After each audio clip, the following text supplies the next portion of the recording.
இந்த மார்க்கம் வந்துட்டா, அல்லாஹ்வுடைய தூதர் என்று வந்துட்டா, அந்த பெண்களுக்கு எங்கிருந்துதான் வீரம் வருமோ தெரியல, எங்கிருந்துதான் அந்த உறுதி வருமோ தெரியல.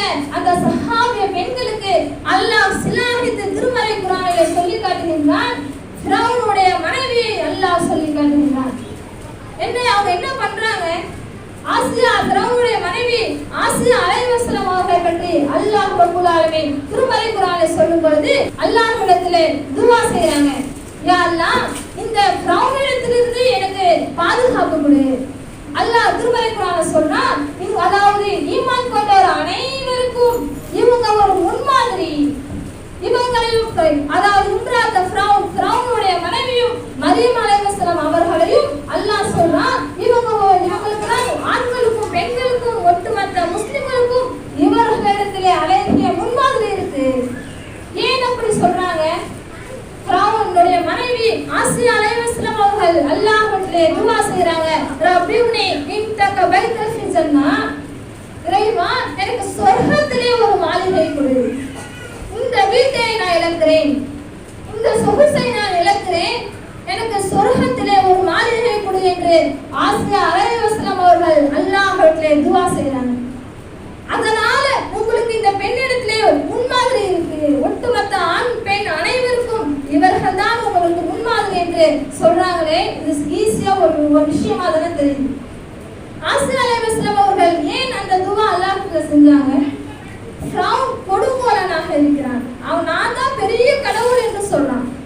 ஆனால் ஆசியா அலைஹிஸ்ஸலாம் அவர்களுக்கு உண்மையான மார்க்கம் எதுன்னு தெரியுது, உண்மை புரியுது. ஹாரூனும் மூசாவும் எந்த இறைவனை அறிமுகப்படுத்துறாங்களோ அல்லாஹ் தான் இறைவன், அவன் தான் உண்மையான இறைவன் என்று அவர்கள் விலகிக் கொண்டார்கள். நாம் அநியாயத்திலே இருக்கிறோம், நாம் வழிகேட்டிலே இருக்கிறோம், ஆனால் சொகுசா இருக்கிறோம். ஆனா ஆசியா அலைஹிஸ்ஸலாம் அவர்கள் எதை தேர்ந்தெடுத்தாங்க? சொகுசை தேர்ந்தெடுத்தாங்களா? இல்ல நம்ம கஷ்டப்பட்டாலும் பரவாயில்ல, நம்முடைய மறுமை வாழ்க்கை சிறந்ததாக இருக்கணும், நல்லா இருக்கணும், அதை தேர்ந்தெடுத்தாங்களா?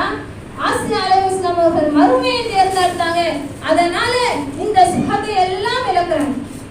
ஒரு அரசனுடைய மனைவி எப்படி இருப்பாங்க? இப்போ நம்மளுடைய கணவர் எப்படி வச்சிருக்கிறாரு சொல்லுங்க? ராணி மாதிரி வச்சிருக்காங்களா? நம்மளுடைய கணவரே நம்மளை நல்லா வச்சிருக்கும் பொழுது அந்த ஒரு அரசனுக்கு மனைவி ராணி எப்படி இருந்திருப்பாங்க?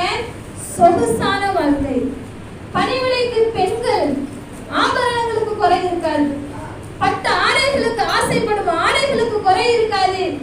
ஆனாலும் ஆசியா அலைஹிஸ்ஸலாம் அவர்கள் இது வழிகேடு, இது அநியாயம், ஃபிரௌன் அநியாயத்திலே இருக்கிறான், கொலை செய்கிறான், குழந்தை ஆண் குழந்தைகளை கொலை செய்கிறான், இன்னும் மூசாவுடைய இறைவனை மறுக்கிறான். ஆனால் மூசா அலைஹிஸ்ஸலாம் அவர்கள் எந்த இறைவனை அறிமுகப்படுத்துறாங்களோ அதுதான் அல்லாஹ் தான் உண்மையான இறைவன், அவன் தான் ஒரே இறைவன் என்று ஏற்றுக்கொண்டு இஸ்லாத்தை விட்டு வெளியே வந்தால் என்ன நடக்கும்? சும்மா இருப்பானா? எவ்வளவு கொடுமை நடக்கும்.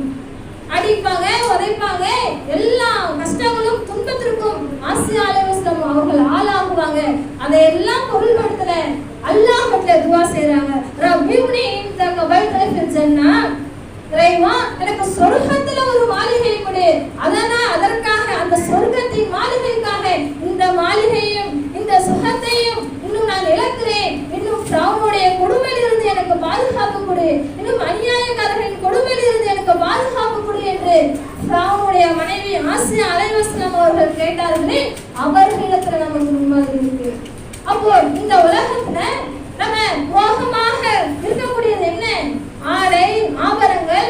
நம்மளை கணவரை டார்ச்சர் பண்றவே, அவங்க பொண்டாட்டிலாம் எவ்வளவு சொகுசா வச்சிருக்கிறாங்க, நீ மட்டும் எங்களை கஷ்டப்படுத்துறேன் என்று தன்னுடைய கணவரை திட்டுறோமே, அந்த பெண்களுக்கெல்லாம் யார் உதாரணம்? ஆசியா அலைஹிஸ்ஸலாம் அவர்கள் நமக்கு உதாரணமாக இருக்காங்க.